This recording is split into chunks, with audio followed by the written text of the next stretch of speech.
opportunity to come out here and just to talk about our research. It's a great opportunity to interact with you. I'm from Central Electrochemical Research Institute. I work on batteries. I work on lithium batteries, and basically I'm a chemist. I started my career as a chemist, and then moved to electrochemistry, and we started working on various electrochemical storage devices, including batteries, fuel cells, capacitors, and so on. And today I mostly focus on, because most of you will be looking at the electric vehicle infrastructure and so on, and batteries play a very key important role. And so I will just try to make you aware of what these batteries are, what are the things need to be taken care, and we talk about different kinds of batteries. So these fundamentals need to be understood. So I will try to cover many of these topics in my presentation. So first few slides I'll cover lithium battery fundamentals. And batteries mainly there are several components. Cathode material is a positive electrode, anode material is a negative electrode, and separator is an insulator which separates these positive and negative electrodes, and an electrolyte. And then the manufacturing process, testing, safety aspect of lithium batteries, and application. So various application including EVs and space application and consumer electronics and so on. So many of you know, yeah. So the 2019 Nobel Prize was given to the lithium-ion batteries. So these three great scientists have got the Nobel Prize. The first one, what you see here, is Professor John Goodenough. He passed away in 2023, June 25th of 2023, at the age of 100 years. He's from the Texas University, and he was, till his till his demise, he was working, he was developing batteries and so on. So the second one was Professor Wackingham from Binghamton University from US, and the third one is from Japan, Akira Yoshino. He is from Uzo University in Japan. So these three great people laid the foundation for the fossil-free and wireless society. And we all are very comfortable now. We all use our mobile phones and so on. Their contribution as a great thing to be noted. So they have laid the foundation for this wireless society. And their invention, they have, so these batteries have started in way back in 1970, where the first time Professor Wattingham from Binghamton University, he has used titanium disulfide. It's a compound, it's a material. He used titanium disulfide and used a lithium metal, and then used electrolyte, and then he connected across the thing, and then you see there is a 2 volt from these batteries. So what it does is titanium is a metal like your other material, metals. So the titanium 3 plus and 4 plus, then oxidation reduction. That reactions happen around 2 volt. So essentially you get a voltage of 2 volt with these batteries. So then somewhere in after 10 years, Professor John Goodenough, he come up with another innovative material. It's instead of titanium disulfide, he come up with a compound, a material which is lithium cobalt oxide. Okay, so he used this as a cathode materials, and he used lithium metal as an negative electrode, and used liquid electrolyte, an organic liquid electrolyte, and when he connected it, now you get 4 volt. So all the changes he has done from titanium 4 plus when he moved to the cobalt system. So these metals have a different oxidation reduction potential. So the cobalt oxidation reduction potential is much higher than the titanium. So automatically you get about 4 volt from these batteries. So right now we all use this lithium-ion batteries in your mobile phones, right? Typically they work from 3 to 4.2 volt. So these are the materials, and then at the same time, so those days they were using lithium metal as a negative electrode, and lithium metal is very reactive, is highly reactive. You might have seen in the colleges when you drop either lithium or sodium into the salt, there is an explosion. It immediately catches fire. It liberates hydrogen and it catches fire and so on. So there is a big safety aspect of it when you use a lithium metal as an anode material. So During that time, Professor Akiro Yoshino, was working on graphite. Is a kind of he worked on various carbons derived from petroleum pitch, and he was looking at intercalation of lithium into the graphite. So typically, graphite is a layered material. You all know the graphite, right? The graphite is used also for abrasive and etc. and so on. It's a very soft material. The nature of it is the chemical structure of this graphite is a layered compound. You have six carbons which are like a benzene ring which are joined together and forms a layers. So it is like a mica. Mica is a layered compound. So you have those kind of layers. In these layers, so the lithium gets in, and you will be able to reversibly put back and take it out. Okay. So what happens here is you have an van der Waals gap which is exactly fit for the van der Waals gap between these graphite layers, or is sufficient for lithium to interconnect. Lithium has a size. Lithium, the atomic size of lithium is about 0.76 angstrom. So in this 0.76 angstrom, the lithium, so in a graphite layer, this lithium plus can get in and can come back. So he used this and he demonstrated um, lithium intercalation and deintercalation into this material, and therefore he need not use lithium metal. He come up with the petroleum coke based carbon. So he use, so this is what is the origin of lithium batteries what we have used now. Okay, so this was done in 1991. So then the Sony taken this technology and Sony started working on. So from 1990 around, it take about 10 years to come up with a commercial product. And then Sony came up with the first commercial lithium batteries, and they are being used for many things. Now, as you know, at this point of time, every auto manufacturers are looking at lithium batteries as a viable thing.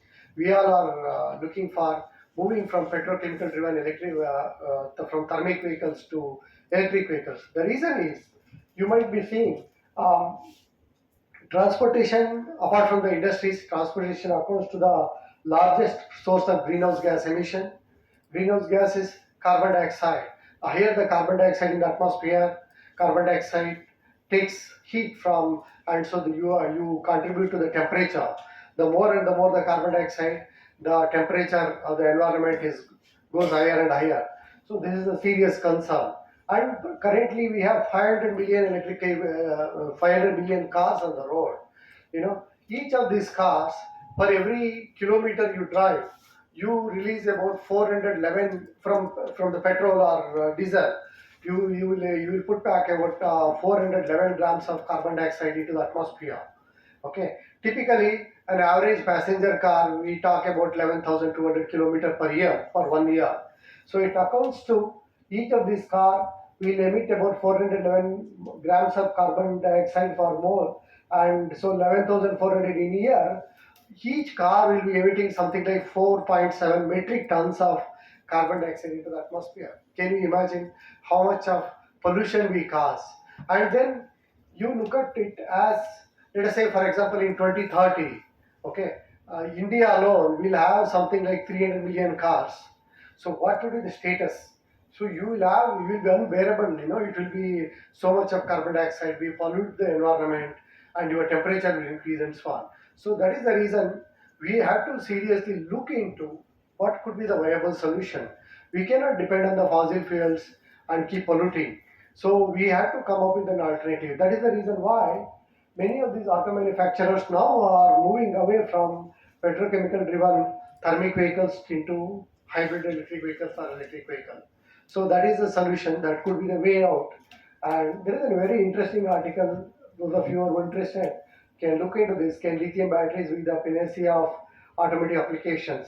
This is in this journal. You can look at it. They talk about nicely impact of the vehicles, what could be the kind of projections and the pollution level and so on. So now we have seen electrical vehicles is the way, and now why batteries and why an EV? So if you see here, in a normal petrochemical driven vehicles, you have losses at various stages. See, from fuel tank 100%. So when it goes to the engine, you have a loss of 76%. It is highly an inefficient process. You have 76% of the engine loss and standby 8%. Then only 16% will be useful. That 16% gets into a dry line, and then dry line losses are about 3%. So the fuel to wheel efficiency, if you see, is only about 13%.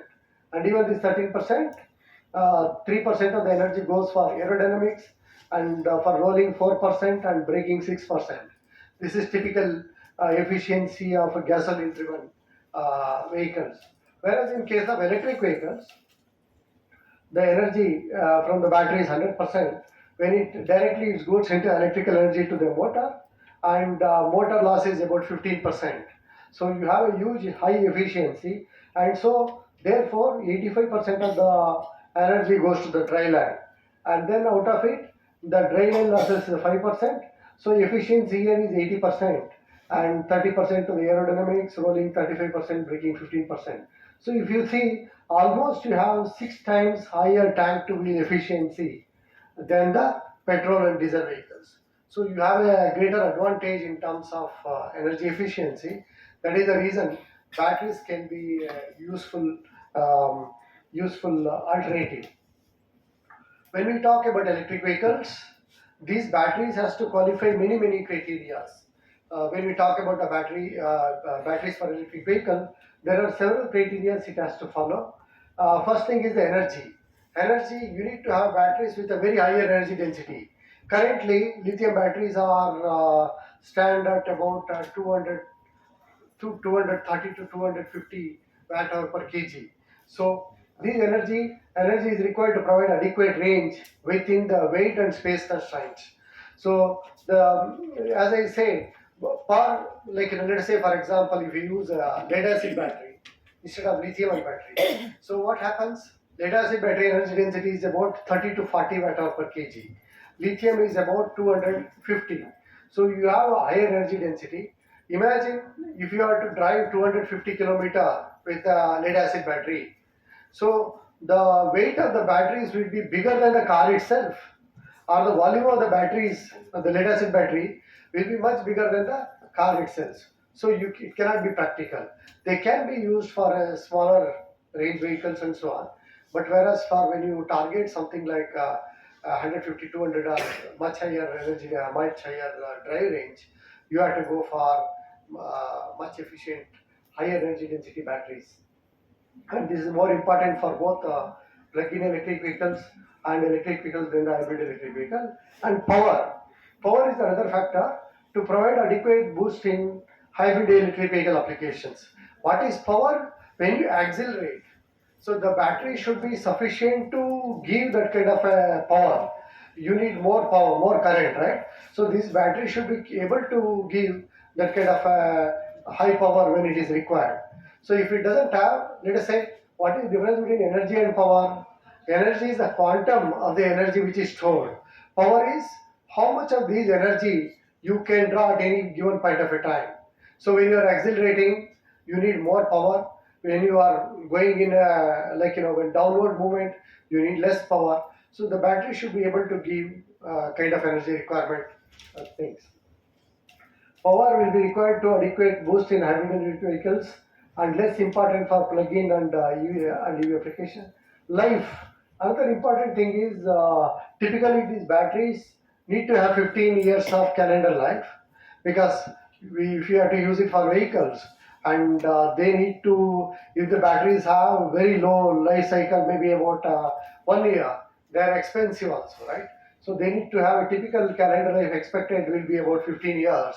So, and hybrid electric vehicles, and for hybrid electric vehicle you need a microcycle lifetime. EVs will be full cycle, for EVs full cycle lifetime, and for plugins you have both micro and full cycle lifetime. And cost is another factor. One of the largest obstacle to commercialization of plug-in hybrid electric vehicle and EVs, cost is, if you look at the cost of these batteries, the cost of EV batteries are the same as the cost of car itself. Now, so that is one of the problem. So these batteries are expensive, and you need to have batteries which are cheaper, so that it can make a practical sense. Now batteries, typically EV batteries are about 5 to 6 lakh rupees, and total car will be about 10 lakh. Then it is 5 to 6 lakh will be battery cost itself. So these are things which has to be. So it is required that you need to develop batteries which are cost competent and so on. And safety is another important aspect. As you all, many of you know, there are many news like when the batteries are like cars got exploded or they catch fire while driving or maybe when you're charging and so on. Safety is very important. Batteries, especially when they are abused or when you are doing it in a fast charge or sometime when you are not able to maintain or your BMS doesn't function, then you have a problem with the safety and it could develop in heat, and this heat could generate a huge explosion of the batteries and so on. So safety is very, very important, and these batteries need to be safer to use for it. So it has to meet many of these requirements, especially when you talk about electric vehicle batteries. So in context to India, if you see, now we have this is one of the things which I get from the Niti Aayog article.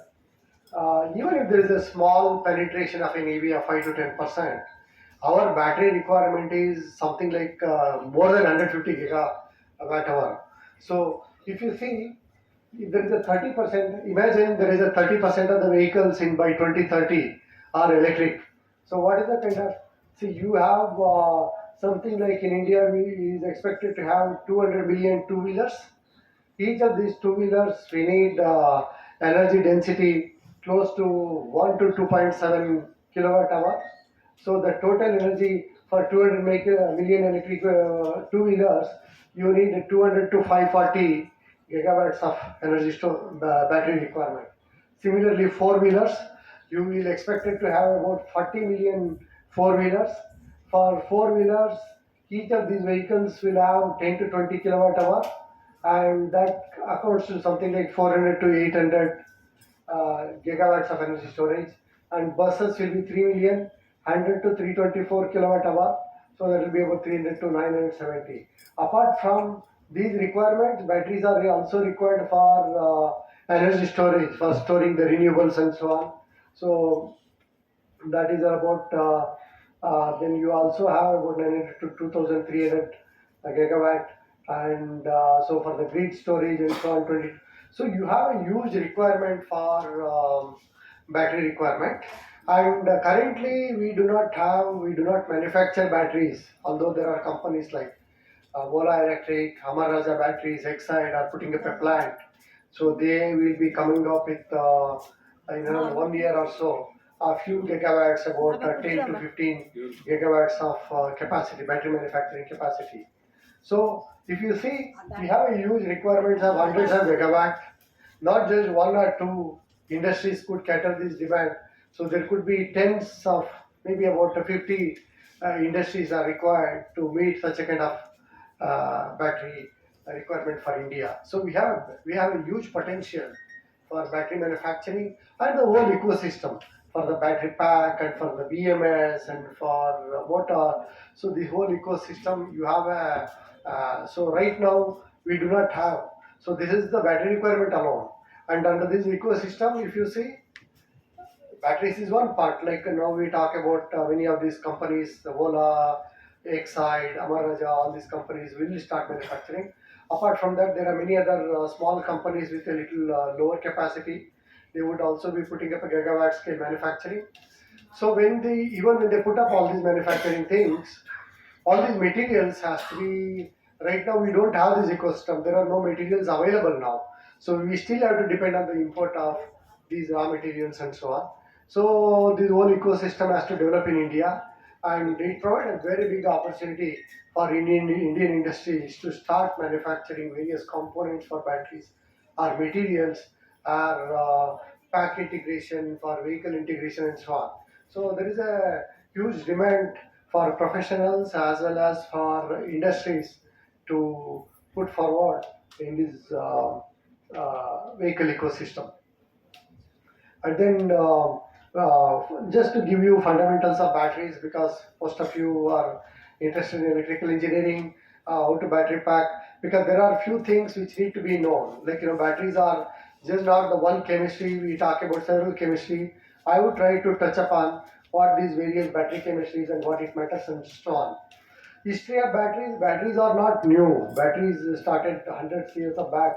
The word battery comes from the word French word battery. The battery consists of two electrodes that is isolated by a separator and soaked in electrolyte to promote the movement of ions.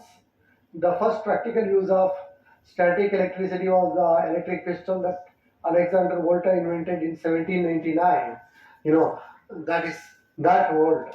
He thought of providing large distance communication, and in 1859, a French physicist Gaston Plante invented the first rechargeable battery based on lead acid.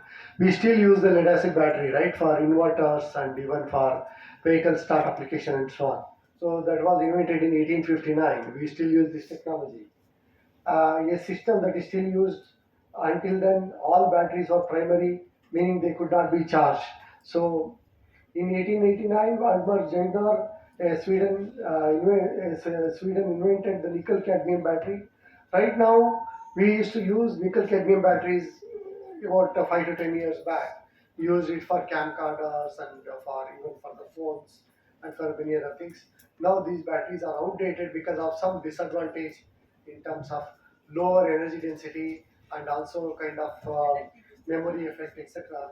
These things have been outdated now. And in 1932, Scott and Ackerman achieved high load currents in high load currents. In 1947, George Newman succeeded in sealing the cell. Earlier, they were all open cell. So these developments made it more sustainable, more use of the battery for application and so on. Most research today active are around improving the lithium-based systems. First commercialized in Sony in 1991. So the first lithium batteries come into existence in 1991. So these are basically lithium cobalt oxide graphite based cells. And when we talk about battery, there are two types of batteries. One is a primary battery.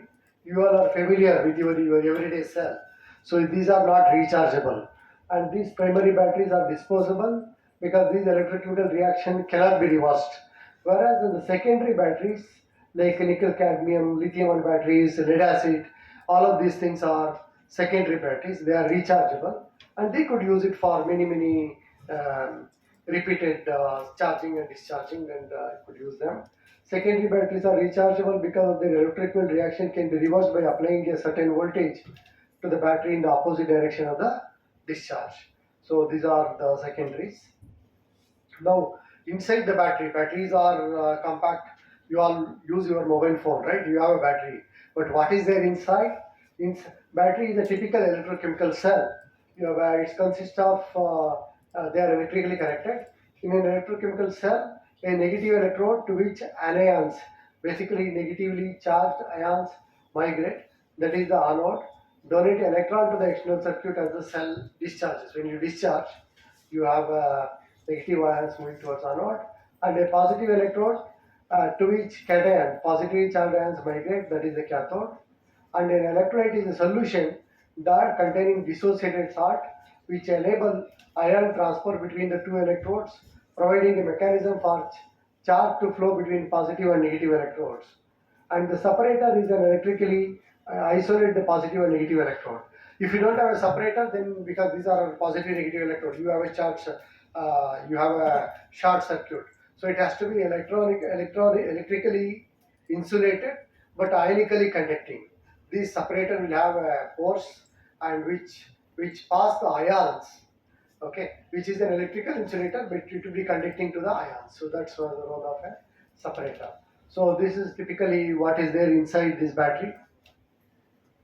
And in the lithium-ion battery, as we all use our lithium-ion batteries, when you charge the positive electrode, most of our mobile phones, we have lithium cobalt oxide as a positive electrode, and the negative electrode is carbon. The very chemical reaction happens is when you charge the lithium from the lithium cobalt oxide is ionized, it becomes lithium plus, and it get into the graphite layer. So this is the graphite. You have a layer and so the lithium plus are getting into that. When you charge, this what happens, and when you discharge, the opposite of happens, and the electrons are passed through the external circuit. This is what it happens. This is how the reaction takes place, and the capacity is calculated from, maybe we talk about energy density capacity. What is this? It comes from this equation 26.8 into delta X divided by m. What is 26.8? 26.8 come from Faraday constant. 96,400 coulombs is the charge on 1 mole of electron. Or if you convert it into ampere hour, 96,400 coulombs divided by, in 1 hour you have 3,600 seconds. You divide by, so it means 26, it comes to 26.8. So if you pass 26.8 ampere hour of current, you will be able to bring change of 1 mole of electron. Okay. So in a material, the higher the amount of this delta X, higher the amount of lithium or electrons, you will be able to increase the capacity, or divided by molecular weight. You also depends on the weight. So the molecular weight of such material has to be lower. So all that, if you now we are using our mobile phones, we are use our mobile phones in one charge. We use it for almost like a 1 day, and then by the end of the day we again put back for charging and so on. So what is that I have to do as a material scientist? If I have to develop a battery which can use it for in one charge, I can use it for 2 days. What all I need to do is to develop material which have more number of lithium per molecular weight of the material, and I have to use the materials which have the lower molecular weight. Molecular weight come from the weight of lithium, cobalt, and oxygen, etc. Typically, molecular weight of lithium cobalt oxide is about 98. So I have to use the material with the lower molecular weight and also bring in more number of electron or lithium exchange from the reaction. I will be able to develop higher capacity batteries. Or otherwise, I can also develop an higher energy density by increasing the voltage. So as from titanium to cobalt when I moved it, so I get the advantage of 2 volt, right? So similarly, by changing the material, by using the chemicals or elements which have a higher redox potential, I'll also be able to tune the voltage of a battery. So as you see, the batteries looks very simple, but it has several components inside. When you have to make the battery, all these components has to be carefully engineered to make the battery work and to deliver the things. So anode is the negative electrode, the electrode at which oxidation takes place and which gives up electron to the external circuit is the negative electrode. Cathode is the positive electrode at which the reduction takes place and which withdraws the electron from the external circuit. Electrolyte is the medium at which permits the ion conduction between the electrodes of a cell. Separator is the porous, electrically insulating, ionically conducting, and it physically separates the anode and the cathode. And the negative electrode material is coated on. If you can see inside this battery, you have a negative electrode which is graphite coated on the copper foil. This copper foil is about 8 micron thin foil which is rolled, and the positive electrode is coated on the aluminum foil which is about 11 to 12 micron thick, and the separator is made up of a polypropylene, is a polymer which has a porous polyethylene and polypropylene separator which are sandwiched and then rolled inside, and then there are other components which is part of these batteries. So this is how the batteries are. Now, as we discussed, there are many different types of batteries are available. So what kind of batteries to use in electric vehicle? What is it? What is the best suitable batteries? If you see, this is the lead acid battery. Lead acid battery energy density, this is what we call the bottom watt hour per kg, is the gravimetric energy density we say. Gravimetric energy density is the amount of energy available per kg of the battery is gravimetric energy density. Similarly, this side is volumetric energy density. It means amount of energy it can store with respect to the volume of a battery per liter is the volumetric energy density. If you see the lead acid battery, both the volumetric as well as gravimetric energy density are much smaller. The lead acid battery has gravimetric energy density is 30 to 40 watt hour per kilogram.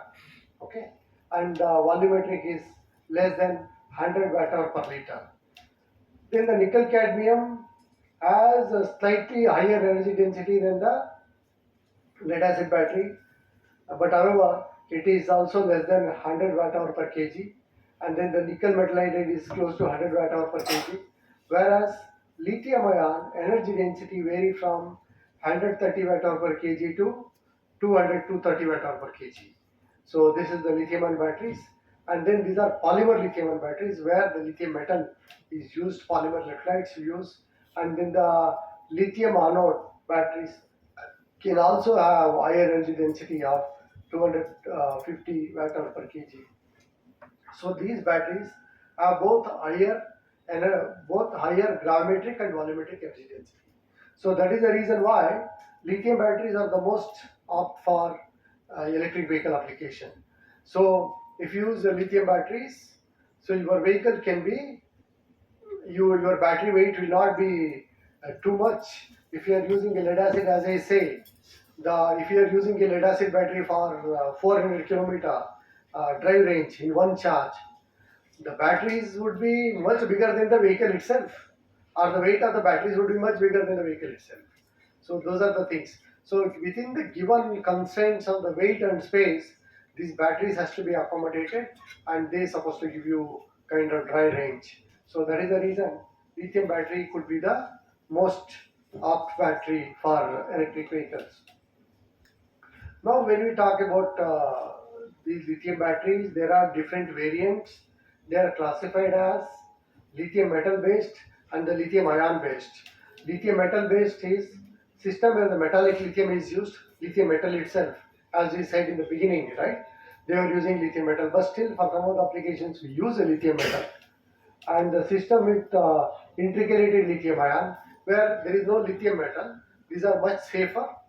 Lithium is in the form of ion, Li plus, which integrates into the graphite and so on. So those are called lithium ion batteries. And then differentiate by electrolyte with the when you use a liquid electrolyte, you use a lithium metal liquid electrolyte based batteries. Typically, here button cells only for small applications like for sensors or for watches, etc. We use this kind of a thing. Your smart watches, those things we use for this thing. And these are lithium polymer batteries, where this is a kind of Belco technology, where you use a polymer electrolyte it's a kind of sheet which also doesn't have a physical electrolyte, which polymer electrolyte itself, polymer separator itself conduct. Those are the lithium polymer batteries. Most of the for drone application, we use mostly the lithium polymer batteries because of high energy density and so on. And then the liquid electrolyte based lithium ion, we use cells available in for cell phones. We use these batteries, and in the laptop, PDAs, and these are the for large cells we use this. We also have polymer electrolyte also for lithium ion. So these are the classifications when you use batteries. Depending on our application, you have to decide what is that you need to use. It's just not the lithium battery, because you need to consider several factors, and you can make a judgment upon that. And then we talk about batteries, LFP based cells and NMC based cells or LTO based, like that we talk about it. What are these chemistries? Typically, when we say these LFP means lithium iron phosphate based chemistry. Okay, or NMC, when we say it is nickel manganese cobalt oxide. So this is determined by the cathode chemistry. Okay, cathode material here is lithium cobalt oxide. We say LCO based batteries. Most of our smartphones, like your mobile phones, have LCO as the cathode material. They are called LCO based chemistry. And LaMn2O4, and then the LaFePO4, etc. So each of these chemistries, when we talk about these batteries, they have a different aspects. Let us say, for example, LCO, they have a higher energy density. Safety is not there. So for smartphone, etc., they are fine. So we use that. And the layered lithium cobalt oxide, where the lithium is lithium in the octahedral site. It means octahedral means you have for every lithium you have 6 oxygen, which is coordinated by 6 oxygen. It forms a kind of octahedra. So the crystal structure is octahedral, which increase the cell voltage from less than 2.5 TAS to 4 volts. And in the spinel, LaMn24, here cobalt is expensive. Cobalt cost of the cobalt metal is very high, whereas manganese is cheaper. And India we have lot more manganese resource, so these batteries can be cheaper. However, they have a low cycle life.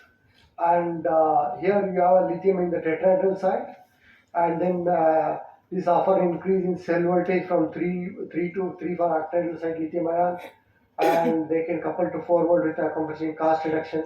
Cost is cheaper here as manganese is cheaper. And then other polyion based chemistries are LaFePO4. Most of the time we use for electric vehicle either NMC, is a NMC chemistry, is a lithium nickel manganese cobalt based or lithium iron phosphate based batteries. So when you use lithium iron phosphate based, you have the voltage which is 3.6 volt, which is always constant. Okay. Whereas when the LCO or NMC chemistry we use, the voltage vary from 3 to 4.2 volt, depending on how much you use the state of the charge, the battery voltage will be changing. So if you have to devise battery BMS or battery management system or other things, one has to take care of their characteristic, how the voltage profile in these batteries. If you are doing anything for LiFeP before, voltage is always 3.6 volt, so voltage doesn't change. Whereas in the NMC, the voltage depending on the depth of charge or discharge, it keep on changing. So that need to be taken care. Or if you are devising a kind of how much is the charge remaining, so there is a different protocols you have to follow for these chemistries. Yeah. So I'll just go a little bit detailed about each of these chemistries. This is a lithium cobalt oxide. This is the cobalt inside these materials. They have a structure. You have a COO6, it forms a layers, and in between these layers you have a lithium, and it is a high specific energy. These have a high specific energy, make lithium cobalt the most popular choice for mobile phone, laptops and digital cameras. The battery consists of cobalt oxide cathode and a graphite carbon anode. The cathode has a layer structure. During the discharge, the lithium ions move from the anode to the cathode and the flow reverse on charge. The drawback of lithium cobalt is relatively short lifespan. They can be used for something like less than 1000 cycles. Means 1000 times if you do charge discharge, the battery capacity will keep down and then you have to replace and so on. Typically mobile phone etc. we don't care because we use it for 2 or 3 years, then we change the battery. But whereas for electric vehicles, it is you need to have much higher life cycle. So you have to look for different chemistries. So here it talks about various things. Specific energy is very high. So in this you can see the specific energy is high. Specific power, they may not, these batteries may not able to give a high rate of charge discharge. When you are using for consumer electronics like your mobile phone, you are not drawing too much of power, right? They need a few milliamps and so on. So they, even though the power is less, they will be okay. You can use this chemistry. And safety is not good because these batteries are not safer. So that is the reason in a small battery for the mobile phone where you are doing in a very low rate of charge discharge, or there is a and only one single cell, so it is not a problem. So safety aspect is not great, and the performance is average. So cycle life is close to about 1000 cycle, and lifespan is also less. Cost is higher. So that is the reason this chemistry can be used for consumer electronics or for mobile phones and so on. Or when you need high energy density, where you are not looking for large number of cycles, then you can use this chemistry. Then the next one is the LMO. It is lithium manganese oxide based chemistry. Here specific energy is lower, so the capacity is lower here. So typically for these are about 120 milliampere per gram of the cathode material, whereas lithium cobalt is about 160 or 170, and specific power is also lower, and the safety is also compromised. Performance is bad, lifespan, but the cost is okay. So this is a kind of thing. So for something like for power tools, etc., we use lithium manganese oxide based chemistry. And then mostly, as I say, for electric vehicles, either we use NMC chemistries, nickel manganese cobalt oxide based chemistry, or lithium iron phosphate based chemistry. And these batteries are available in several configurations. You have a cylindrical cell, you have prismatic cell, and you have pouch cells. In your mobile phones, what we have is a pouch cell, and small cells like button cells, which are typically used for wearable devices or maybe for watches and so on. So we use this kind of cells. For automatic application, we use both the cylindrical and prismatic cells are preferred due to larger surface area of cathode and less weight. So here I give a comparison of various chemistries. Lead acid battery energy density is about 40. Nickel cadmium is about 70 watt hour per kg. Nickel metal hydride is about close to about 90 to 100 watt hour per kg. Lithium titanate is about 80 watt hour per kg.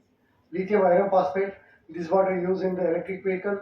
The energy density is close to about 120 watt hour per kg. And NMC energy density is 200. And the LCO is also 200. And NCA, nickel cobalt aluminum oxide based chemistry, there the energy density is higher.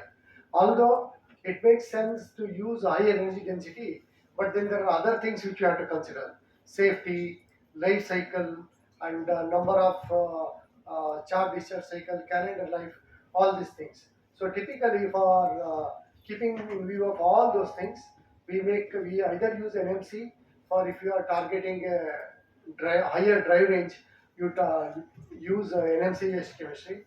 If you are using a shorter vehicle drive range, you are using LFP based chemistry. Yeah. So this chart give you total different chemistries and their parameters. If you are using LCO, the anode negative electrode is graphite, and nominal voltage is 3.6, and these batteries work from 3 to 4.3 volt, and specific energy is 150 to 200 watt hour per kg, and charge rate they can be used for zero point 0.7 to 1 C rate to 4.2 volt most cells and 3-hour charge, and discharge 1 C rate and 2.5 volt is the cutoff. Cycle life, they are for 500 to 1000 cycles. Thermal runaway is a safety when the battery temperature heats up because of environmental condition, or maybe you are doing a faster charge discharge, or maybe due to any heat generation in the vehicle and so on. So if it is 150 is the limit. If it exceeds 150, then it can explode and so on. So that temperature is here. Application: these batteries can be used for mobile phones, tablets, laptops, and cameras.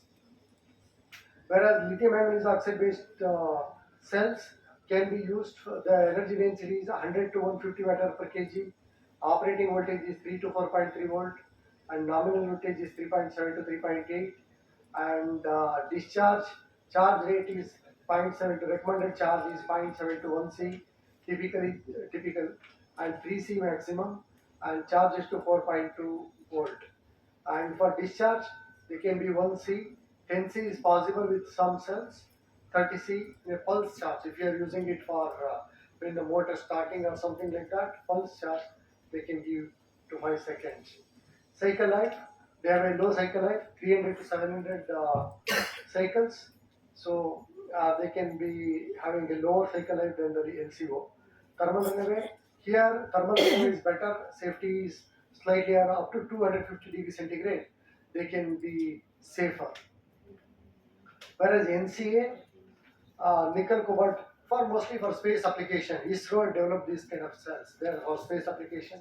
They are very high energy density, 200 to 260 watt per kg, and they can operate from 3 to 4.2 volt. And charge, they can be used for 0.7 C. Say 0.7 C means, see, let us say for example 1 C charge. 1 C charge means charging this battery in 1 hour is 1 C. Okay. 2 C means charging the battery in half an hour is 2 C. Typically for vehicle battery, we are using normal charging, we are using it for something like 7 to 8 hours or so. Fast charging, maybe we use it for 2 to 3 hours and so on. So we can decide what is the things kind of thing which you need and so on. And NMC, you have 3.6 is the nominal voltage, energy density is 150 to 200 watt or 220 watt hour per kg, and charge rate is 0.7 to 1 C up to 4.2 volt. Some go up to 4.3 volt and 3 hours charge. Discharge, they can be used for 1 C, 2 C possible, and some cells 2.5 is the cutoff potential. And life cycle, so they can be available, they can be used for 1000 to 2000 cycles in the life cycle for NMC based, and thermal runaway is 210 degrees centigrade, and these are useful for electric bike, medical devices, and EVs and for industrial applications. LFP is a lithium iron phosphate based chemistry, where lithium iron phosphate is the positive electrode, negative electrode is graphite, and the voltage is 3.2 volt to 3.3. Operating range is 2.5 to 3.65 volt, and energy density is 90 to 120 watt hour per kg, and typically 1C typical charge up to 3.65 volt and 3 hour charge, and discharge can be 1C, 25C, and some cells 40 ampere hour pulse. So if you want to develop batteries for fast charge application, mostly we use LFP because they can give you much higher charging rate and so on, and they can be used up to 2000 cycles recommended, and thermal runaway is 270 degrees centigrade. So you have better safety temperature. So these batteries are much safer than any of these chemistries you can see here. So they are up to 270 degrees centigrade, and they can be used for portable, stationary, and high load current and endurance. And then the LTO is the negative electrode. LTO can be used either in combination with the NMC or LMO, and nominal voltage is 2.4. So they are for a specific application. So these batteries can go up to 4.2 volt, but LTO based batteries have a lower potential because, as I say, LTO is a negative electrode. Carbon, the difference between the potential of a carbon and cathode was much higher, but LTO is 1.5 volt. So the difference of the voltage is also lower. Therefore, they can be, the average voltage is 2.4 volt, and energy, specific energy is 50 to 80 watt hour per kg, and they can be used for 1C typically and 5C maximum, and discharge can be 10C and even 30C are possible, especially if you are using it for kind of motors or for power tool application where you need to draw more current, then they can be, LTO cells can be used. And cycle life is higher, they can be 3000 to 7000. So these batteries can long laster compared to any other chemistries, and they can be good, and these are the safest lithium batteries. There is no safety aspects associated with that. However, energy density is compromised, and they can be used for UPS, electric powertrain, and for power tools, and for solar powered street lighting application. So for many of these applications, LTO based batteries will be useful. Yeah. This is another thing, like, especially some of you maybe might be using it for finding application for drones and such things. For that, they also use high energy density, so they use lithium sulfur based batteries. So where the for such things you can use lithium sulfur based cells. Their energy density is 2447, very high energy density, because there you have a weight of the battery has to be lower, and for they can give in one charge for a longer endurance and so on. So the compare with the other chemistries, you can see for those applications they have a much higher energy density, so they can be used for such kind of applications. In comparison, I give all of them here. Lithium cobalt oxide, mostly for their very high specific energy, power is lower, safety is this, and performance is not so great, lifespan is lower, cost. So LMO, so each of these battery chemistry, depending on the kind of application, you have to decide. So for LFP, if you are using it, the cost, although use iron as a chemistry, like iron cathode as iron is cheaper, but the cost, since energy density is lower, so the energy density per dollar, right? So the available, so that's the reason the cost still it will be expensive and so on. NMC can be the most appropriate for most of the electric vehicle requirement. For short duration, for short drive range, one could use LFP based chemistries. Yeah, anode materials, there are like, when we talk about batteries, we talk about cathode materials. Similarly, the negative electrodes, we mostly use the graphite. And then there are things like a silicon, etc. we use, which, let us say, for example, the iPhones, etc., which you use it, they use silicon as a negative electrode. So what it is, so there are criteria which are required. Potential versus lithium metal should be smaller. Silicon also has such kind of properties, and lithium injection should be highly reversible, capacity should be high, and materials which you use are either lithium metal alloys, intermetallic compounds, and 3D metal oxides can be used as negative electrodes. There are different mechanisms when we talk about it. So there are three different mechanisms. The first mechanism is insertion, lithium intercalation, graphite, titanium, lithium titanates. This comes under this classification. And the second mechanism is alloying reaction, where you use silicon, bismuth, aluminum, etc. This one has a negative electrode. They have much higher, let us say, for example, graphite. Capacity of graphite is about close to 375 milliampere hour per gram of graphite, whereas silicon, the capacity is about 4000. So it is almost 10 times higher energy density. But however, it means that if you use a silicon as a negative electrode, you may be able to get much higher energy density. You may be able to use your mobile phone for longer duration and so on. But however, the problem is there are other volume expansion, etc., which are there are research going on, and we use in combination of silicon and graphite mixtures for developing those chemistries for especially for consumer electronics. So these were some of those materials. And the graphite is lithium intercalation into the graphite. The lithium is integrated. These are graphite layers, carbon C6 layers, and lithium is integrated into these van der Waals gaps, and which can be reversibly intercalated. And the integration happens at close to 0 volt, and therefore they can be the best negative electrode material as an anode material. And here comparison, so I give you all the materials which are used, which can be used for negative electrodes. The graphite, the capacity is 372. You can also use a tin metal. The capacity is close to about 990 milliampere gram. Silicon is 4200, almost 10 times higher capacity than than the graphite. And the advantage is low cost. Graphite is low cost and high abundance. Tin have a large capacity, silicon large capacity and high abundance. Silicon is plenty in earth crust, right? And transition metals, they are also have a large capacity. There is a conversion reaction, and LTO is the capacity is 175. They are integration mechanism. They can be used for high power density and safety.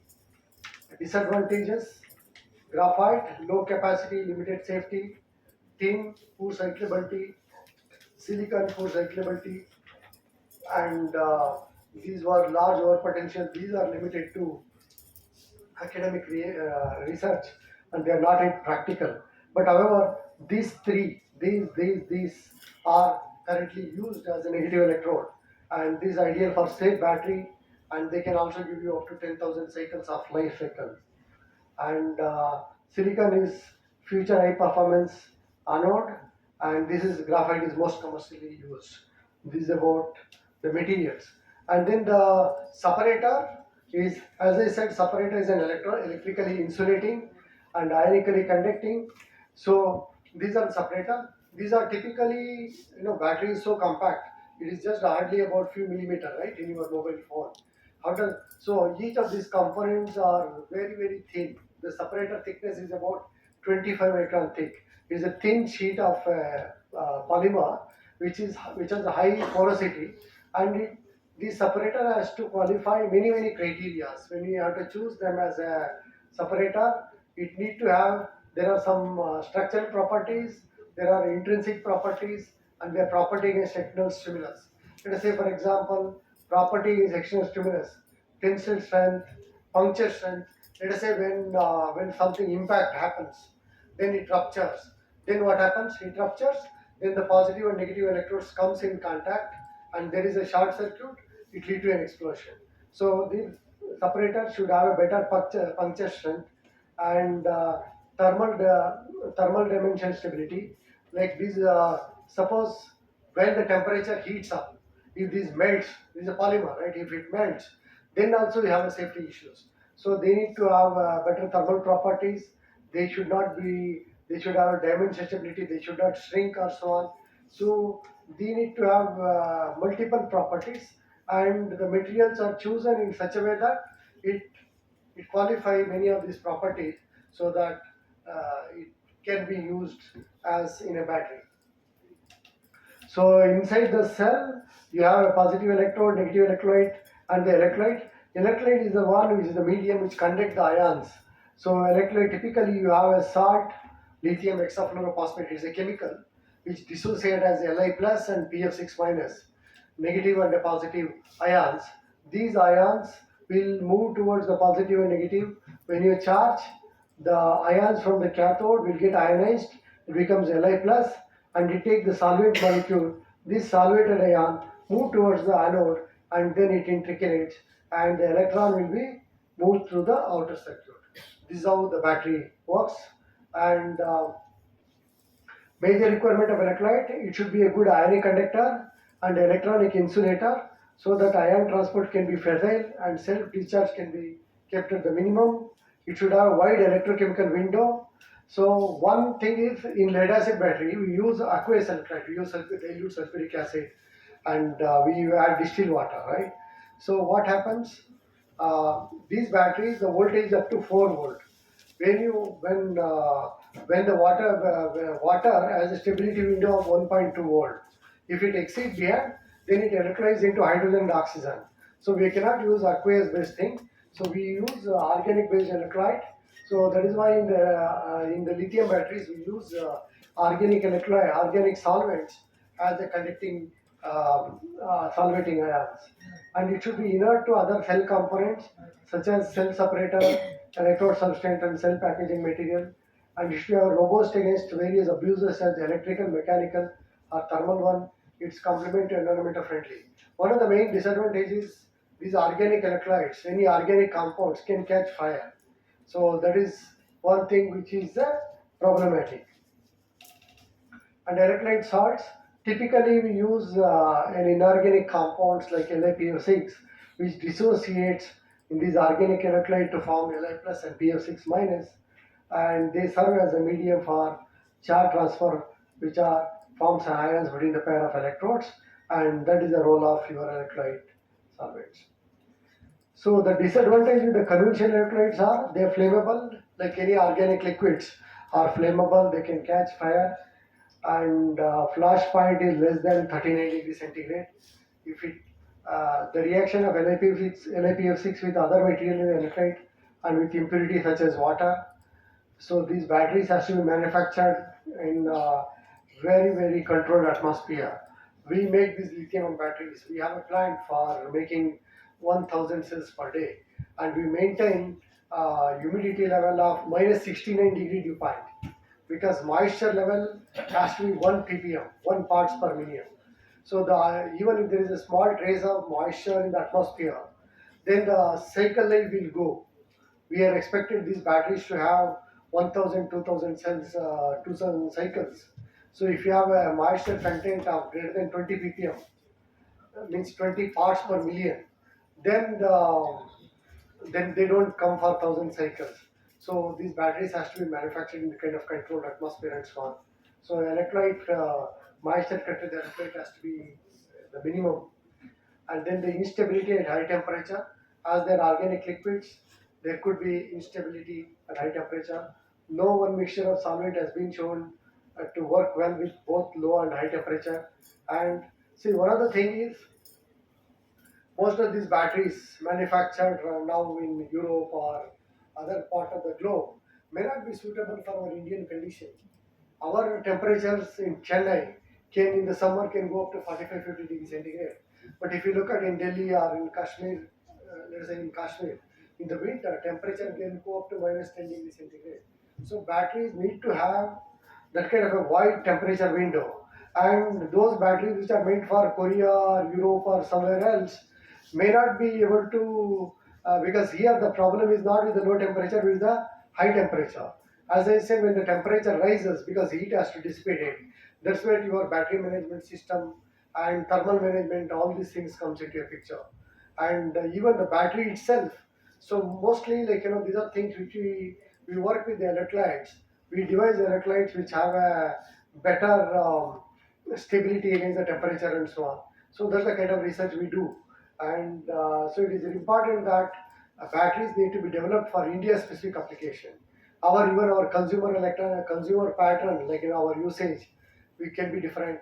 Our customers are, our consumers are most, they may not pay attention to the safety, so they need to be more robust. So these are things which need to be added to the specificity and so on. Yeah, in the manufacturing process, we develop batteries, right? Like, we work with many Indian industries. The battery manufacturing start with several things.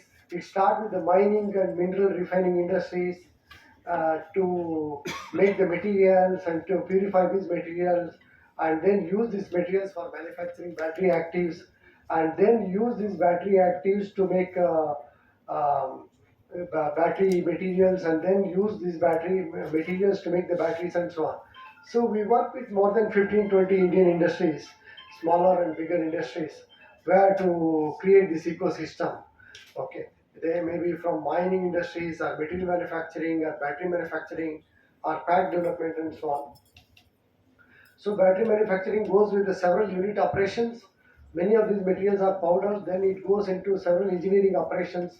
We use these material cathode materials, and then these materials are insulating. They have to make a formulation mix with the carbons to make them to have a good adequate electronic conductivity, and then we use the binders and we mix them, and then we coat on the current connectors like aluminum and the positive electrode and negative electrodes on the copper current connector, and then drying, pressing, slitting. Inside this battery, you have a typically about 200 micron thick electrode, which is the cathode, and typically about 140 micron is the anode, and separate is about 25 micron. So all this, it goes with the several unit operation, several engineering processes, and finally, we make this filling, electrolyte filling, sealing, washing, and then you pack it. After making this battery, there is a formation. Formation process is slowly charge these batteries, okay, from 0 volt up to 4.2 volt, and they have to be maintained at a particular voltage, and then there has to be temperature conditioning, etc. All these things we do, and then the sorting, and before shipment they have to be a quality check and so on. So these are the typically, if you see, the batteries look simple, but inside there are several components which has to be carefully engineered to make the battery work. There has to be optimization of several components. Each of these things has to be carefully optimized. These are all the components which you have to use it for making the batteries. Uh, yeah, this is the manufacturing process. The materials are powders, and then they have to be mixed. So it's called, we make them into a kind of paint, kind of viscous liquid, and then it has to be coated onto the current collector, and then there is a drying process, and then the pressing, calendering process, and slitting, notching, and then drying process, and then stacking of these these electrodes to make it into a final battery, and then the formation, grading, and so on. So there are different cell configuration. Currently, we make this kind of a 18650 cells, and pouch cells as well as prismatic cells and button cells. So these are the different configurations. We also have flexible, bendable batteries. These batteries can be used for wearable devices such as smart watches, fitness band, and smart clothing. These are 0.55 mm thick, able to bend to radius of 25 mm, able to be twisted, and this can be used for smart devices and so on. Yeah. Lithium ion cells to battery pack assembly. This in the cell production plant. You have this kind of cylindrical cell, prismatic cells, and pouch cells. And the module assembly, modules with the cylindrical cells and modules with the prismatic cells. These things are packed to get a required voltage and a current, and then the modules with the pouch cells.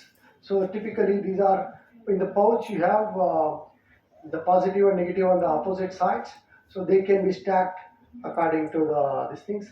And then pack assembly, then several of these modules goes into this assembly and to the pack assembly. These are for EVs and so on. So it goes, several modules goes into each of this pack. So as I say, you have cylindrical format, prismatic format, and pouch. So how do you choose them? They have different kind of parameters. Energy density in the cylindrical is the best, is the highest, whereas in the prismatic energy density is moderate. In the polymer, energy density is average. Whereas standard size, these ones are available with their standard size. Here there are different variants, like some company makes a different size, so these are not fully standardized, they are kind of average. And even in the pouch, it is poor, they are not standardized. Cost per watt hour, cylindrical could be the best, and prismatic average, and polymer average. Thin profile, this is poor, you, because these are like a lot of space getting wasted when you pack them the cylindrical cell. But here compared to the cylindrical cell, in the prismatic cell it is better, whereas in the pouch it is even better because you can better pack the cells. And low weight, here it is poor because it is not a weight optimized thing. These ones can be better, and these things, polymer cells can be good. And volumetric efficiency is poor, and in the prismatic it is good, and here it is better. Low swelling, here there is no swelling, and here it is better, but here it is poor because these cells, sometimes there is a bulging in number of cells because these are polymeric sheets which are packed, so these are not robust, so sometimes there is a swelling of the cells. It could happen in your mobile phone also. So but in these cells you don't have that problem, whereas in the pouch you may have those disadvantage. These batteries can be available from few milliampere hour to few kilowatts.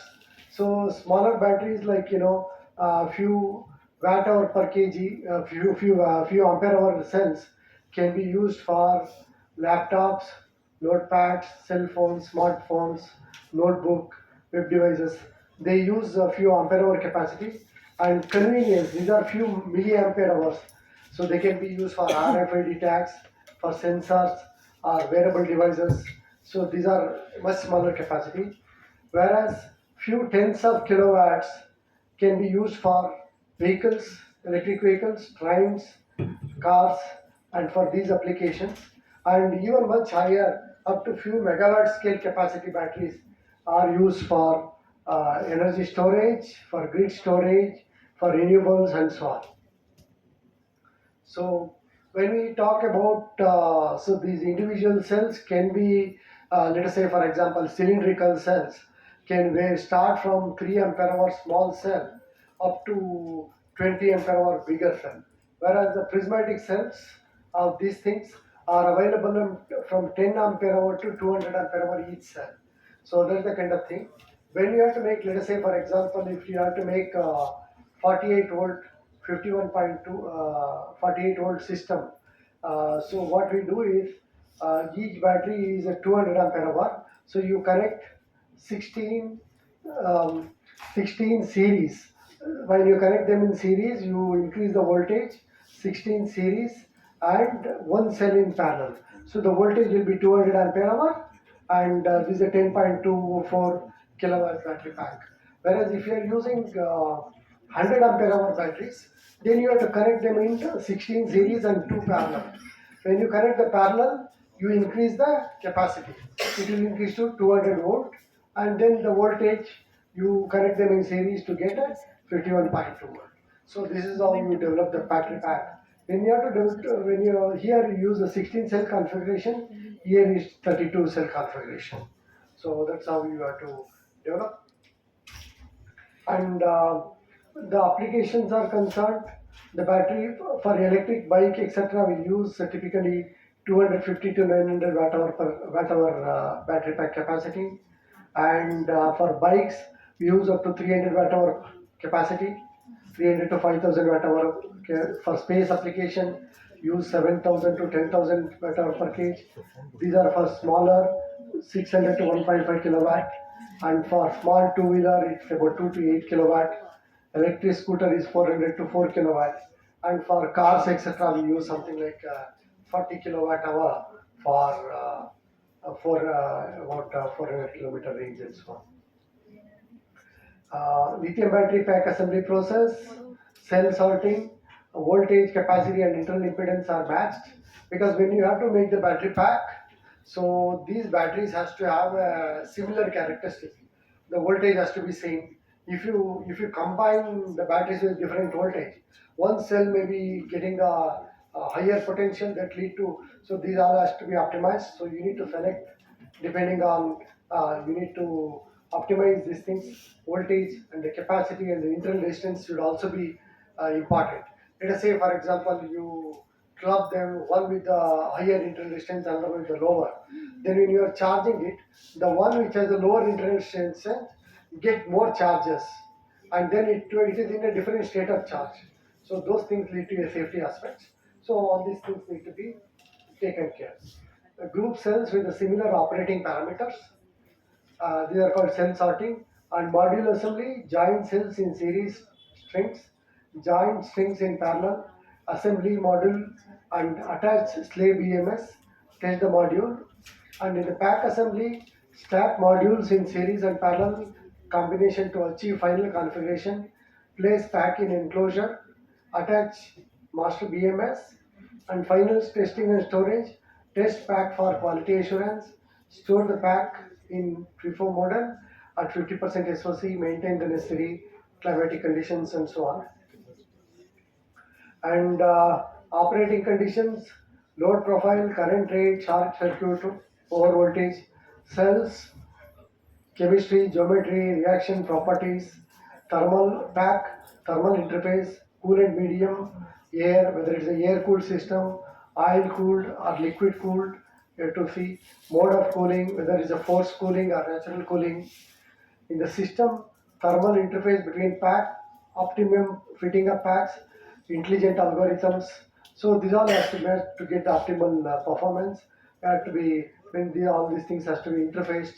Environmental condition, ambient and coolant temperature, contamination, altitude, climate, safety, existing ecology, safety. All these things has to be considered. Handling and storage.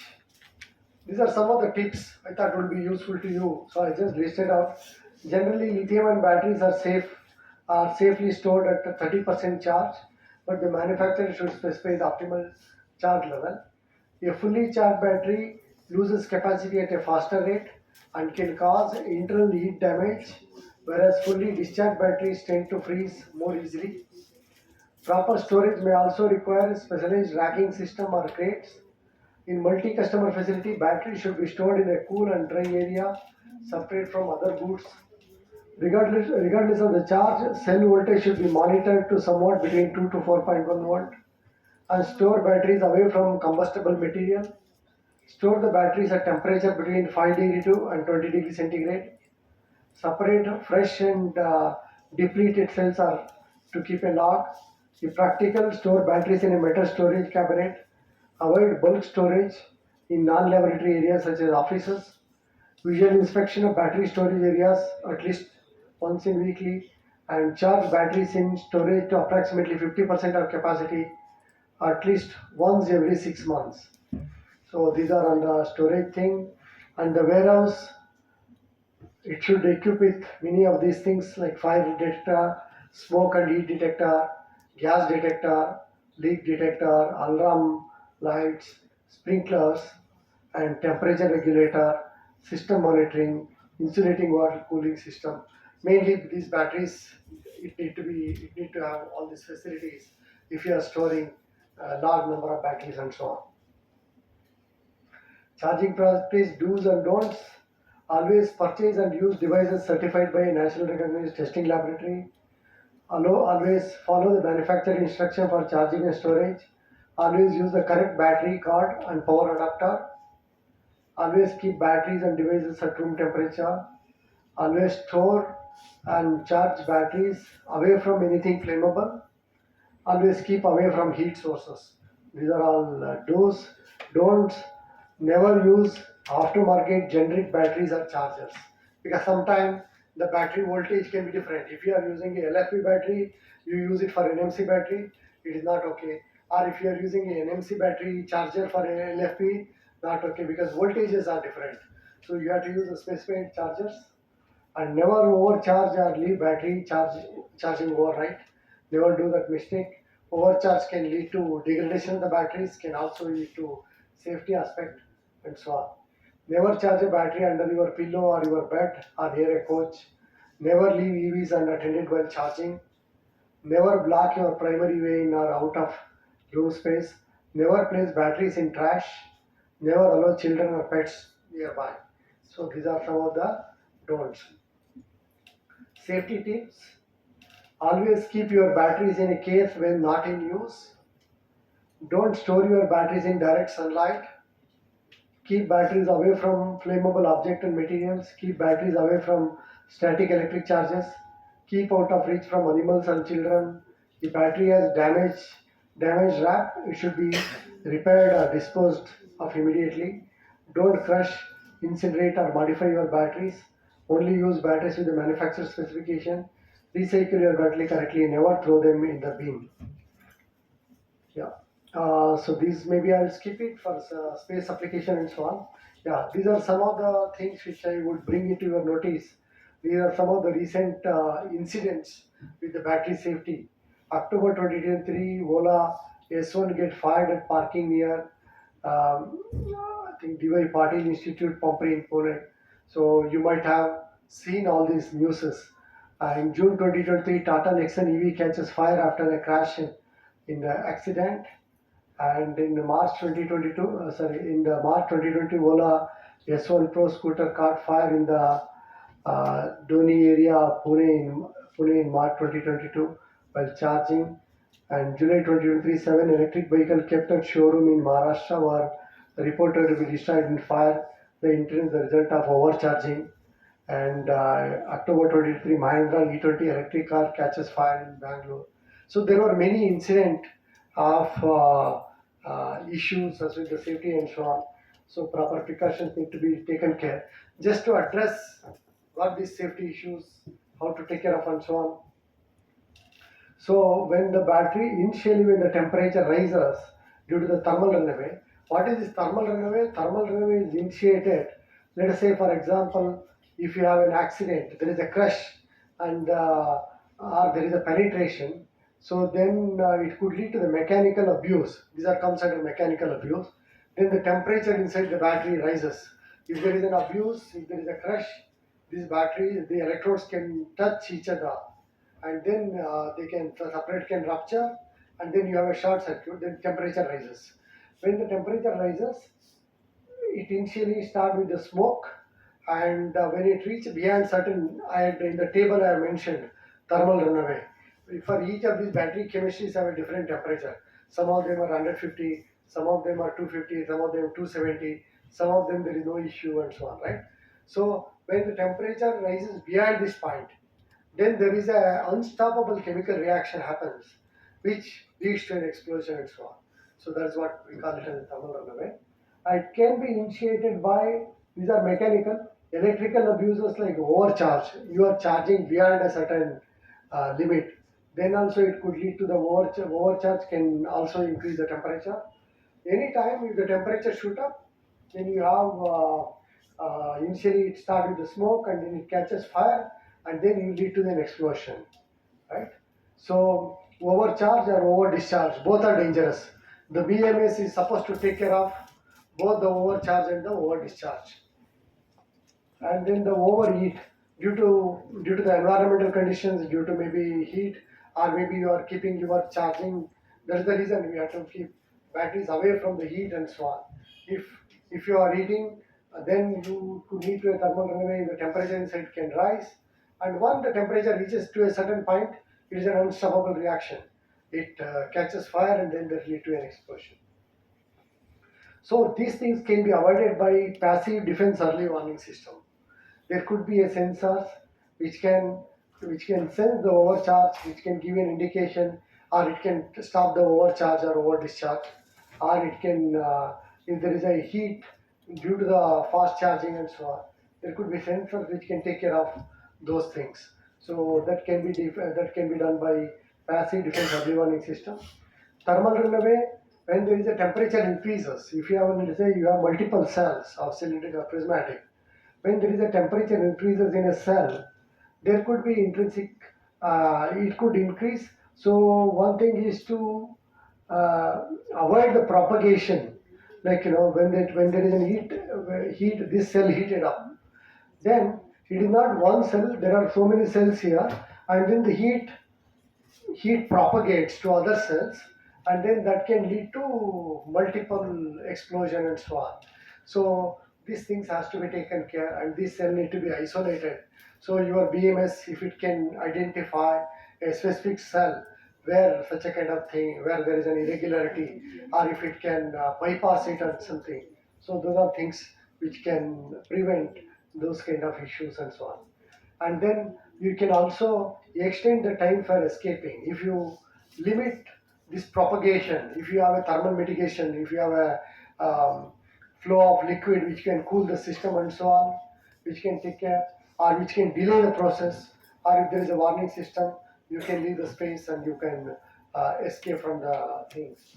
So extend time for escaping. So these are the safety aspect related with the EV batteries. So what I did just now, we said about this thermal runaway. So thermal runaway can be initiated by any of these things. Overheat. There is a, let us say your vehicle or a battery is close to a place where there is too much of heat, or maybe in a very summer the temperature is too high and these batteries are charging, then it heated up and so on. Overheat or over discharge or external short circuit, or there could be an external short circuit in the cell pack assembly itself, can lead to a temperature increase, or internal short circuit, or there could be an internal short circuit defect in the battery, or a penetration because of impact with accident or anything, or a crush or a leakage in a battery could lead to a heat generation. The moment heat generation, then there is a heat transpiration and then propagation.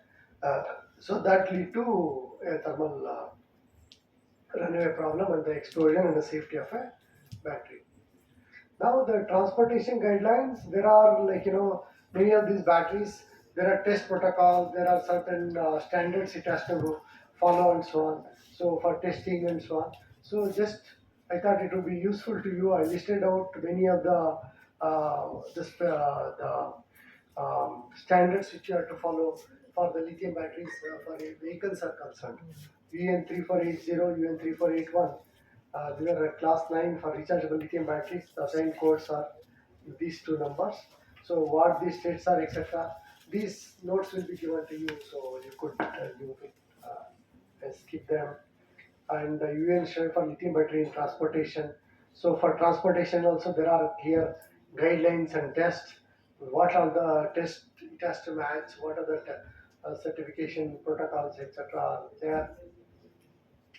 And then there are the UN 38.3 standard series of tests for altitude simulation test.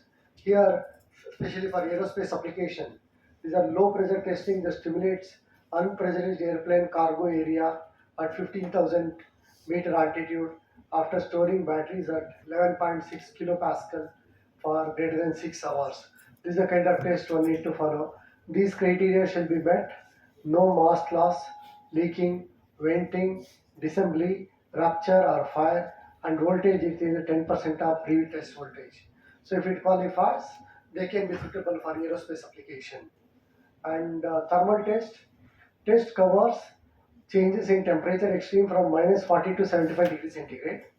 Battery stored for 6 hours at 40 degrees centigrade, 12 hours for large cells and batteries, then 6 hours at 75 degrees centigrade, 12 hours for large cells and batteries, for a total of 10 cycles. So this is for thermal test. Vibration test simulates vibration during transportation. Test is a sine sweep, 7 hertz to 200 hertz and 7 hertz in 15 minutes. So this 12 sweeps in 3 hours and 3 mutually perpendicular axes. So this test will be conducted and then these batteries has to be intact. Short test also simulates vibration during transportation. Test is half sine pulse, 150 G for 6 microseconds for small cells battery and 50 G per 11 microseconds for large cell batteries, 3 pulses per direction, 6 direction.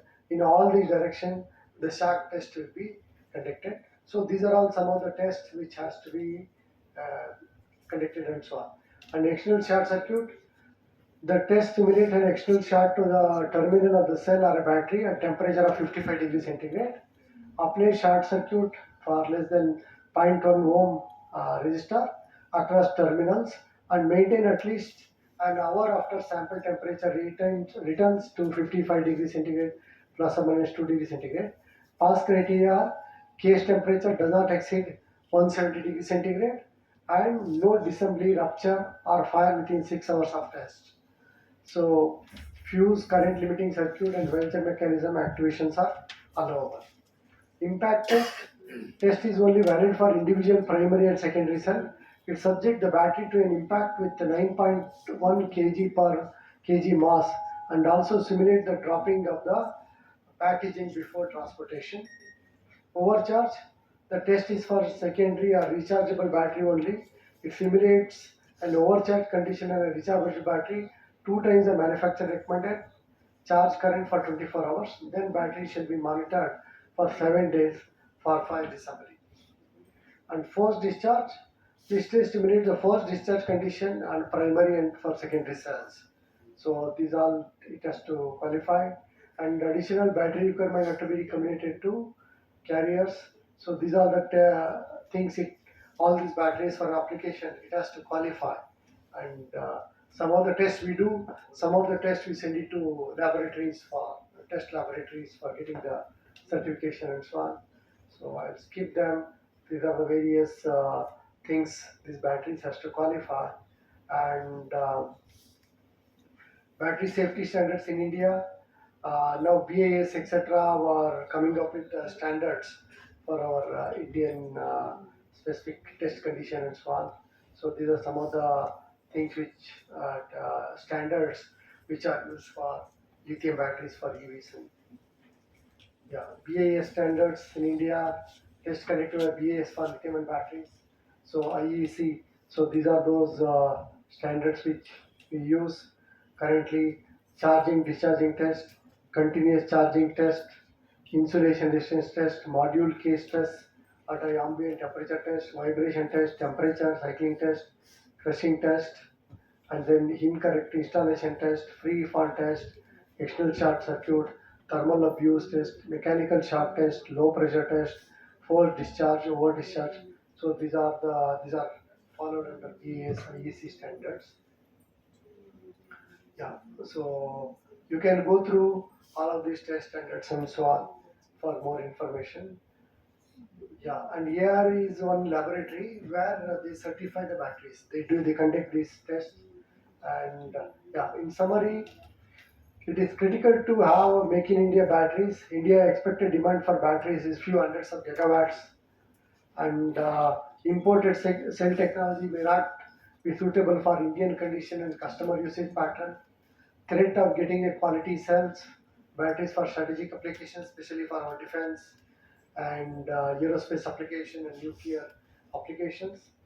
And impact, this battery industry can catalyze gigawatt manufacturing and establish local supply chain, skilling and training human resources could be the thing. Thank you very much. This mostly since I come from a chemistry background, in chemistry, but we manufacture batteries and so on. I try to just give a general overview. I didn't get into too much details, but some of these things are important when you work on electrical batteries. What are these chemistries? What are the parameters? So I try to cover some of the aspect which maybe you need to have a knowledge in this area. Thank you. Participants, if you have any queries, you can ask now.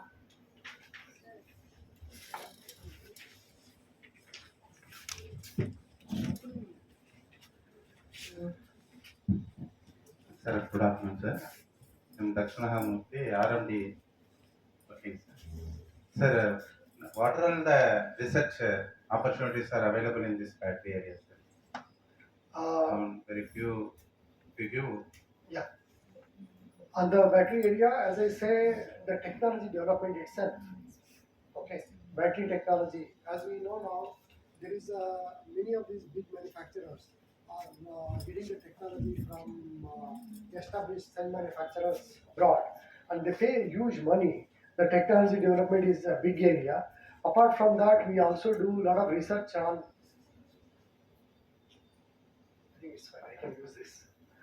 Apart from that, in Indian context, we are looking at we have limited lithium resources.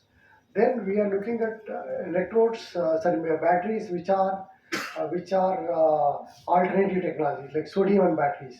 So we have developed technologies, and in the battery technology itself, materials, to develop materials with having a high energy density or high power density or improved properties, improved safety. These are all the material aspect. Whereas when it comes to electrical engineering, the BMS development, okay, and thermal management and artificial intelligence, motor development, there are several opportunities exist in the R&D for batteries and in this ecosystem. Okay, sir. These are all the opportunities are there. Yeah. As we are the faculties, Yeah. so how to check these opportunities? See, there are a lot of opportunities, but where we can see these kinds of opportunities and we can apply for that, we'll get the approval. All those things are there, sir. Yes. Yes. Yeah. How to meet it, sir? No, Any now suggestion? there are in Indian government, if you see, there are major programs going on for especially for these EV programs. There are several programs under DST. Okay, for it could be any of these things: battery development or BMS development or thermal management system development. There are things which are available. Plenty of opportunities are there. One need to develop a project and propose, and there could be funding. And apart from that, there will be a lot of industries. We'll also look for a kind of hand holding. There are many startups are there.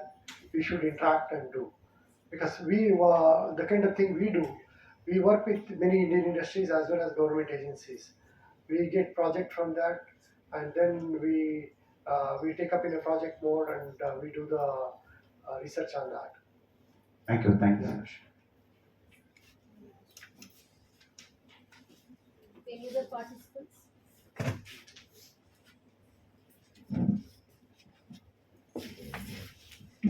Sir, very good session actually. You have covered most of the important and insights on battery technology. I'm Narayanamurthy from SRM. So, could you highlight on the fast charging process, material level, what kind of research is going on? Yes. What is the gap in it? So, for the EVS, right? So, towards the fast charging. Yeah. For fast charging, one thing is the intrinsic property of a battery itself should be able to cater that kind of fast charging need. Now, for fast charging application, we develop batteries, especially lithium iron phosphate based. We develop small, materials which are selected for fast charging applications can be totally different than the normal material.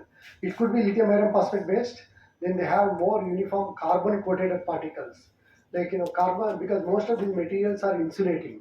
They doesn't transfer the electron that easily. They are highly resistive to the electron transfer. So what we do is we architecture these materials. We have a thin carbon coating around it. Carbon is a good conductor. So when you have a carbon coating around the particles, they can facile transport of electrons from one particle to another particle. That's how you bring in more good electronic conductivity. That is one approach. Another approach is, let us say, particles in the battery materials are concerned. Let us say you have particle size which are of typically for normal application, we are using particles with the size of about 20 micron thick, 20 micron particle. These particle, when from the surface, when the lithium ion approach surface to the inner core, it has to react, right? It has to go. So it takes a certain amount of time. This is called diffusion constant. There is a diffusion of from the surface to the core. Like let us say, for example, you take a chalk piece, you dip it in a water. Suddenly, what happens? After a few minutes, the whole chalk piece is wet. Correct? So what happens? The water is slowly, initially in the beginning, only surface is wet. Okay. So this absorption. Similarly, in the electrode material, the lithium has to diffuse. Here, water has diffused in the chalk piece. Correct, right? So similarly, the lithium has to diffuse. If you use a smaller particle size of the material, we use change from 15 micron particle to something like 5 nanometer particle. Then you reduce the distance. Okay, you reduce the distance for the travel of these ions. You decrease the diffusion length. Therefore, you will be able to go for faster charging. So what we do, there are multiple approaches we follow. One is to have a carbon coating around the material. Okay, that is one approach. Another approach is to use a smaller particle size of the cathode material. Second approach. Third approach is we use a conducting additives like carbon nanotubes or graphene, which are three-dimensional conducting carbons, which can network with the electrodes, which can bring in facile electronic conductivity. So these are all the various ways when we have to develop fast charging batteries, these are the things which we counter, which we optimize. Venkatesh from SRM. So we have a different C rate in terms of rating. So which parameter decides the C rate? Some batteries come with the 1C, 10C, up to 35C also. Yes. So which parameter actually decides that C parameter? That's what I just know, as I said, battery itself for fast charging application, let us say for example the batteries we manufacture now, we are making NMC batteries, we have both cells, same material, some cells like for energy cells, they are up to 3 ampere hour. But when you develop the battery for fast charging application, the same NMC cells, so these cells are giving about 2.2 to 2.3 ampere hour, but they are able to charge at 3C rate. Okay, the one which are 3 ampere hour cell, those batteries are meant for normally C by 2 rate, means full charge in 2 hours rate. Okay, so what is the difference here? In the fast charging, you have more amount of carbon. Okay, so therefore you bring in more electronic conductivity to the material. So the battery itself should have the capability to take this fast charging thing. So the batteries itself will be different. For fast charging, you will have to develop a battery which are meant for that. Like, Also, sometimes you also manipulate with charging protocol. Like some of these things, I think, where you guys can contribute to the things. So normally we are doing a constant current and constant current charging we do. Sometimes they use a pulse charging. For a short duration of time, you apply a huge current and then you allow it for a certain amount of time. Then, these charges get dissipated. Then again you put pulse of current. Okay, so these are different kind of and at what potential, since I am not from electrical background, I do not know. There are ways of doing device and charging protocol to manipulate that property also. Battery has to accept, yes, battery has to accept. But as I say, there are even the high energy batteries, but both the pulse charging and the normal galvanostatic constant current charging can be different. it affects the reliability. Affect the? Reliability. Reliability is a life cycle. It could affect. It could, yes, it could affect. The higher the charge discharge, faster the charge discharge to do, the more strain on the electrode. So normally cycle life will come down. So that is the reason why the electric vehicles, they don't advise you to charge every time do fast charge. Only a few times you do it whenever it is required. They don't recommend it every time you do the fast charge. Good afternoon, sir. Yes. Myself Dominic from SRYSP. I have a question about surface cooling mechanism. Many articles I have seen they are doing a surface cooling mechanism for lithium-ion batteries. Yes. Will it make any impact on this life cycle, or what way it is suggested? Definitely yes. The batteries are meant for working at an optimal temperature. So typically, if you are doing at 25 degrees centigrade, then perfectly cycle life will be very high. Whatever those manufacturers mention, 2000 cycle, 1000 cycle, etc.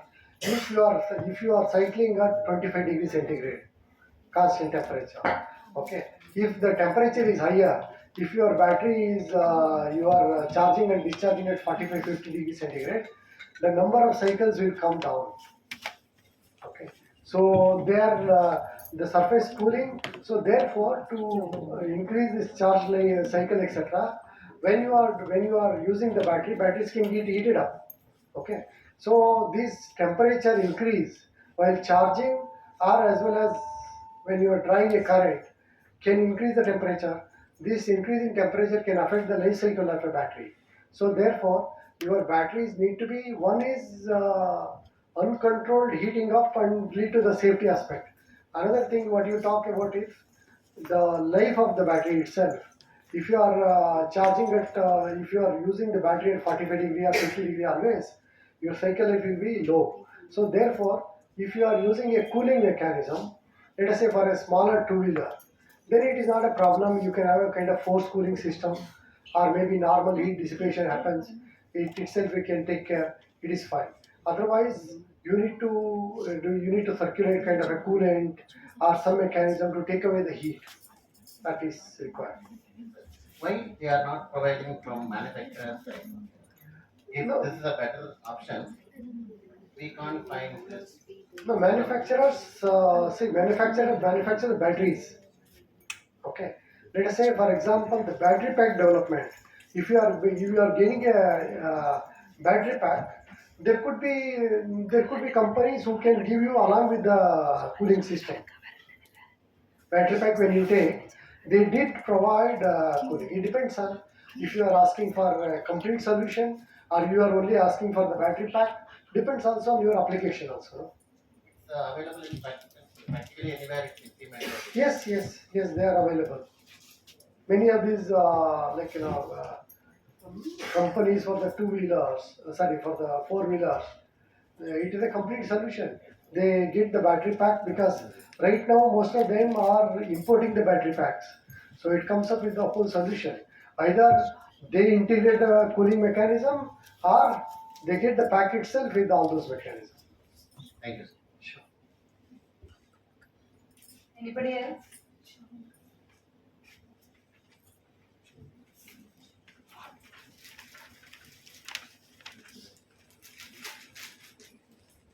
Thank you very much, sir.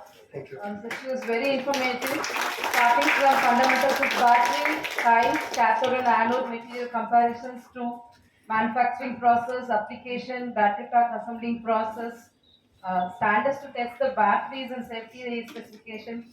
Really, we had a very good opportunity to attend this session.